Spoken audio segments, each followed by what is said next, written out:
YCP అధినేత జగన్కి మాజీ మంత్రి అత్యంత సన్నిహితుడు. ఎంతలా అంటే ఆయన కోసం పార్టీలో బిగ్ షాట్స్ వెళ్లినా తగ్గలేదు. ఆయన కోరిన వారికే టికెట్లు ఇచ్చారు. అలా నెల్లూరు రాజకీయాల్లో చక్రం తిప్పి కీలకమైన జలవనరుల శాఖ మంత్రిగా పనిచేసిన అనిల్ కుమార్ యాదవ్ మళ్లీ పార్టీలో యాక్టివ్ అవుతున్నారు.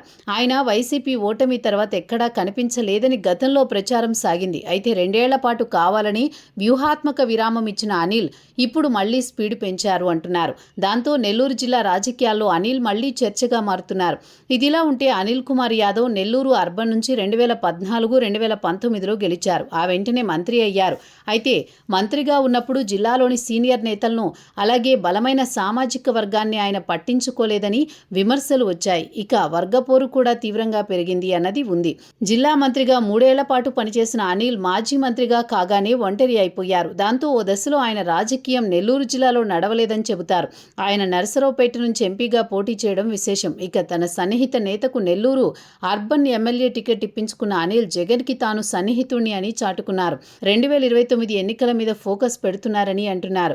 ఆయన తిరిగి నెల్లూరు అర్బన్ సీటు మీదనే దృష్టి పెట్టారంటున్నారు. తనకు కలిసి వచ్చిన సీటు మంత్రిగా చేసిన చోటు నుంచే పోటీ చేస్తే రాజకీయంగా గెలుపును అందుకోవచ్చన్నది ఆయన ఆలోచనగా చెబుతున్నారు.